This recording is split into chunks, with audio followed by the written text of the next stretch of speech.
খালসা মোড় থেকে রিসর্ট ফেরার পথে আমাদের ম্যানেজার দাদার সাজেশনে আমরা পৌঁছে গেছিলাম এই লীলা নামে এই ফাস্টফুড দোকানটাতে। খালসা মোড় থেকে টুকিটাকি ফাস্টফুড খেয়ে মানে এখানকার একটু লোকাল ফুড ট্রাই করে আমরা এখন মানে আমাদের রিসর্টে ফেরার আগে একটা দোকানে এখানে শুনেছিলাম খুব ফেমাস। আগের দিনও এসেছিলো বুবাইরা, বাট পাইনি, তার জন্য আজকে এসছি আমরা। মোমো অর্ডার দিয়েছি আমাদের জন্য ফার্স্টেই, আর একটু চাটা খাবো।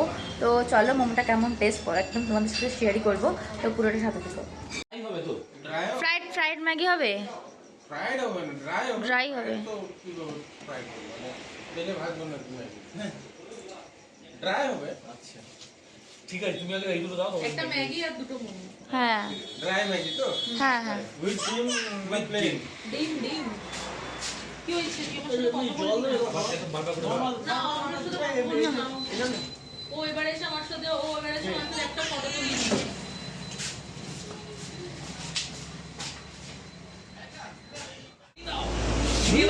নাও নাও Yes. Niye নাও মা, নিয়ে নাও। সবার থেকে দেখছি। বলো বলো, হ্যাঁ নিয়ে নাও নাও বলে থ্যাংক ইউ বলো। নিয়ে নাও।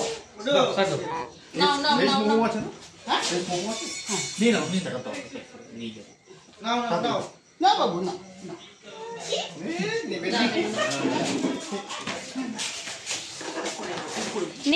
নে হাততালি। আসলে এই টাইপটা নতুন দেখি তো বুঝতে পারছি না কি দিয়ে। হাততালি। আবার দেখছে ওনার দিকে। থ্যাংক ইউ বলে দাও। ও কি এখন খোলার জন্য আসবে, দেখো কারো না কারোর কাছে।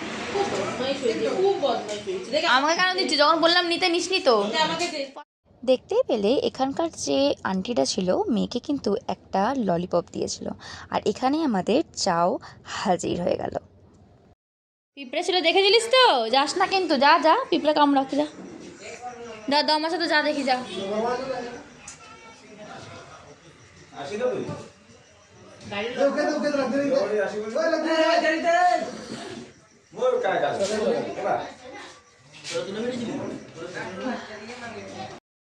আমাদের চা শেষ করতে না করতেই আবার আমাদের অর্ডার করা মোমোটাও হাজির হয়ে গেল উইথ 2 টাইপস অফ চাটনিজ। ফটো তুলবে তাহলে খাওয়াবো, নইলে খাওয়াবো না। তুমি কি ফটো তুলবে? কেয়াস করে নাও, কাপটা ধরো এখানটায়। ব্যাগটা কোথায়? ব্যাগ নিয়ে নাবি? চেয়ার্স বলো। চাটা কিন্তু অসাধারণ ছিল, মানে একদম না মাথা ব্যথা পুরো ছেড়ে গেছে। অনেকক্ষণ ধরে এত জার্নি করে এসে এই চাটা খেয়ে জাস্ট সন্ধ্যেটা জমে গেছিলো। আর তারপরে হাজির হয়ে গেল এখানে একটা এগ ম্যাগি। মোমোটা কিন্তু সত্যিকারেরই খুব ভালো ছিল, মানে দাদা কিন্তু যে রেকমেন্ডেশন দিয়েছিল একদম আমাদের সার্থক, একদম জুসি ছিল ভেতর থেকে, বিশ্বাস করো। আর তারপরে কমপ্লিমেন্টারি হিসেবে এখানে একটা গিলেমেটের কিছু আইটেম ছিল, সেটা আমাদের কমপ্লিমেন্টারিতে দিয়েছিল। বেশি হয়েছে সব কথা গেলে হ্যাঁ। তো ফাইনালি আমরা বাড়িতে মোটামুটি চলে এসেছি, বাড়িতে মানে রিসর্টে চলে এসেছি, বাড়ি নয় রুমে। আচ্ছা আমরা দুজনে বলবো, আমরা রিসর্টে মোটামুটি ফেরত চলে এসেছি। এখন আমাদের কোনো এক্স্যাক্ট প্ল্যান নেই, তো এরপরে এক্স্যাক্ট প্ল্যান কি হতে চলেছে একটু পরেই শেয়ার করবো। কি আছে সন্ধেবেলা স্ন্যাক্স ছিল কমপ্লিমেন্টারি আমাদের রিসর্টের থেকেই, তো ছিল পাকোড়া, আর আমরা বলেছিলাম লোকাল মাছ খাবো, তো তাই জন্য বরলি তো পাইনি, তাই একটা অন্য রকম নদীর মাছ আমাদেরকে প্রোভাইড করেছে। তো এখনকার প্ল্যান শর্টেড হয়ে গেছে। এখন আমরা বেরোচ্ছি একটু গাড়ি নিয়ে, বেরোবো একটু রাত্রিবেলা জঙ্গল এনজয় করতে। তো তোমাদের সাথে আবার দেখা হচ্ছে গাড়িতে, কারণ এখানকার যে দাদা আছে তিনি আমাদের যাবো তো মা, যাবো অবশ্যই যাবো। তো সেই দাদা বলেছে আমাদেরকে ঘোরাতে নিয়ে যাবে, তার জন্য আমরা যাব। হ্যাঁ তো চলো আবার গাড়িতে গিয়ে দেখা হচ্ছে। মেয়ে একটু ডিস্টার্ব করছে, তো মেয়েকে বেশিক্ষণ টাইম দিতে হবে। যাচ্ছি, দাদা আমাদেরকে নিয়ে যাচ্ছে নাইট সাফারিতে। তো চলো রাস্তা এনজয় করা যাক, জঙ্গল এনজয় করা যাক। রাতের জঙ্গল অ্যাকচুয়ালি কেমন হয় দাদার ইয়েতে আমরা দেখতে পাবো আজকে। তো চলো রাস্তায় গিয়ে দেখা হচ্ছে। তোমরাও দাদার নাম্বার নিয়ে রাখো, যদি যে নাইট সাফারি করতে চাও আমরা নিচে ডেসক্রিপশনে দিয়ে দেবো নাম্বার, তাদের সাথে কন্ট্যাক্ট করে নিন। হ্যাঁ কোন হালকা তো জঙ্গল সাফারি আমাদের এখানে স্টার্ট হয়ে গেল। রাত্রেবেলা যখন আমরা বেরিয়েছিলাম তখন বাজে প্রায় 10:30। আমরা যখন আগের দিন রিসর্টে ঢুকেছিলাম তখনও কিন্তু আমাদের অনেকটাই লেট হয়ে গেছিলো। আমরা কিন্তু এই নিস্তব্ধতাটা বেশ ভালোইভাবে উপলব্ধি করতে পেরেছিলাম। সেই দিনকে যখন আবার রাত্রে বেরোলাম সেদিনকে নিস্তব্ধতাটা আরেকটু অন্যরকম। সেই দিনকে এই নিঃশব্দতার মধ্যে না একটা রোমাঞ্চকর ব্যাপার ছিল, কারণ নাইট সাফারিতে বেরিয়েছি আমরা খুব এক্সাইটেড ছিলাম যে কোনো রকমভাবে একটা হাতি বা একটা বাইসন বা হোয়াট এভার ইট ইজ একটা বন্য প্রাণীর দেখা পাওয়া যায় কি না। কারণ কি এই জন্যই কিন্তু মানুষের ডুয়ার্সে ঘুরতে যায়, কারণ কি বন্য প্রাণী ওয়াইল্ড লাইফ তারা কিন্তু এনজয় করবে। দেখা যাক আমাদের কপালে কিছু আজকে জোটে কিনা। ভিডিওটা আমাকে লাগবে। হ্যাঁ তুমি একটু আমি ওয়েব চালাচ্ছি না গাড়িতে। দাঁড়াও, চিৎকার করো না কেউ।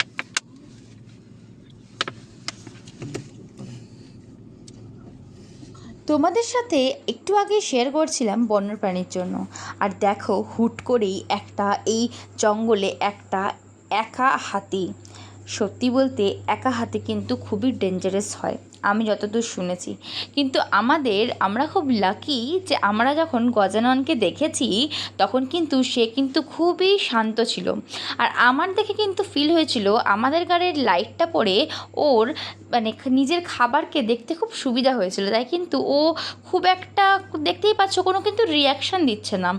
আমরা এখানে প্রায় অনেকটাই সময়, আমি সত্যি জানি না ওইখানে যখন আমরা দাঁড়িয়েছিলাম না, যখন এই হাতিটাকে দেখছিলাম খেতে, বিশ্বাস করো ওই মুহূর্তে দাঁড়িয়ে আমাদের মাথায় কিচ্ছু ঘুরছিল না। একদিকে চলছিল কি হাতিটা কোনো অ্যাটাক না করে, কারণ কি আমরা সবাই জানি ওয়াইল্ড অ্যানিমাল যারা হয় তাদের কোনো ঠিক থাকে না, কারণ তারা কোথা থেকে কী বুঝতে পারে আমরা জানি না। আর স্পেশালি হাতির কিন্তু মাথা গরম হয়ে গেলে তাহলে আর কিন্তু রক্ষে নেই। তার জন্য আমরা এই টাইমে না আমাদের কিন্তু অবস্থা একদম খারাপ হয়ে গেছিলো যখন ও টার্ন নিয়ে আমাদের সামনের দিকে আসার কী করলো, আমরা কিন্তু জাস্ট মানে সব হাত পা ঠান্ডা হয়ে গেছিলো। কিন্তু আলটিমেটলি আমাদের সাথে যে দাদা ছিলেন তিনি কিন্তু আমাদেরকে অনেকটাই ভরসা জুগিয়েছিলেন। আর এমনি তো সত্যি বলতে গজানন কিন্তু আমাদেরকে কোনো রকম ক্ষতি বা কোনো রকম কিছু করেনি। তুমি দেখতেই পাচ্ছ যতক্ষণ ধরে আমি এই ভিডিওটা এখনও চলছে আমি কিন্তু এটা একদম আনকাট রিয়েল ভিডিও। সত্যি কথা বলতে আমি কিন্তু এক মুহূর্তের জন্য এটাকে না করেছি ফাস্ট ফরওয়ার্ড, না করেছি কিছু নাথিং, কারণ আমি চাই আমি যে জিনিসটা এনজয় করতে পেরেছি। হ্যাঁ অবশ্যই আমার ভিডিও কোয়ালিটি হয়তো ভালো নয়, কারণ অত রাত্রে না যখন আমি তো ডিএসএলআর নিয়ে ঘুরবো না রাত্রেবেলাতে, তো সেই জন্য হয়তো ভিডিও কোয়ালিটি হয়নি। বাট এমনিও আমিও মনে করি যে যতটা বন্যপ্রাণীদের মতন থাকতে দেওয়া যাবে তারাও কিন্তু তোমাদের সাথে সেইভাবে কোঅপারেট করবে। তা আমরা কিন্তু তাকে কিন্তু দূর থেকে দেখছিলাম। আর সত্যি বলতে দেখো ওরও খাওয়া শেষ, ও কিন্তু কোনো রকম হেলদোল না করে আস্তে আস্তে নিজের মতো চলে যাচ্ছে। আর আমরাও কিন্তু ওর পেছন ওর পিছু নিলাম যে দেখা যাক, কারণ আমাদের ওই রাস্তা দিয়ে যেতে হতোই। তো আমরা ওয়েট করছিলাম। আর এটা কিন্তু জঙ্গলের রুল, যদি কোনো বন্যপ্রাণী তোমার সামনে চলে আসে তাহলে কিন্তু তোমাকে তার জন্য দাঁড়াতেই হবে। এটা আমি কেন, এখানে যদি একটা অন্য গাড়িও থাকতো বা 10টা গাড়িও থাকতো তারা কিন্তু সেই বরাবরই দাঁড়িয়ে থাকতো। আর আমরা এখানে আমি যখন এই ভিডিওটা আমি এডিট করতে বসেছি তখন আমি গিয়ে দেখলাম আমরা এই হাতিটির জন্য প্রায় 5 মিনিট ওইখানে দাঁড়িয়েছিলাম। মানে এই হাতিটা ওখানে যখন খাচ্ছিল, এই যে চলে যাচ্ছে, এই পুরোটা মিলিয়ে কিন্তু একটা 5 মিনিট ভিডিও আমি একদম আনকাট রিয়েল ভিডিও আমি এখানে আপলোড করেছি।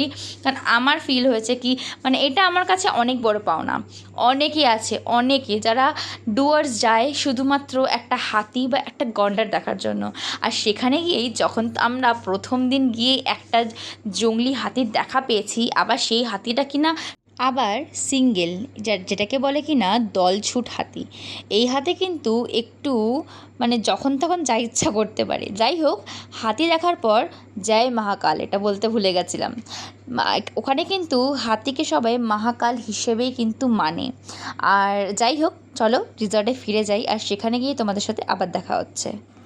সো ফাইনালি আজকে আমাদের পুরো পয়সা ওসুল, মানে আজকে মানে লোকে থ্যাঙ্কস গোস টু দাদা, থ্যাঙ্কস গোস টু দাদা, থ্যাঙ্কস গোস টু দাদা। সত্যি, দাদার দাদার আমি জন্য দাদা যদি বিয়ে না দিত আমরা পেতাম না। না থ্যাঙ্কস সেটা গোস টু দাদা। কপালের থেকেও বড় কথা, আর তুমি আজকে নিয়ে গেছিলে বলে আজকে আমরা দেখতে পেয়েছি, না তো আমরা কোনোদিন এত মনের জন্য হতো না যে আমরা গাড়ি নিয়ে রাত্রিবেলা এত মনের জন্য একদমই হতো না।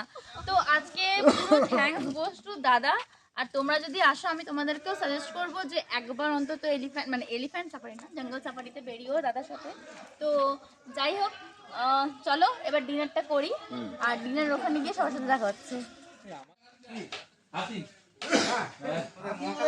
মহাকালের চপকে দর্শন দিয়ে দিল আমাদের। রাস্তা পাশে দাঁড়িয়ে আছে। ভিডিও দেখো তুমি, দাঁড়িয়ে আছে এরকম।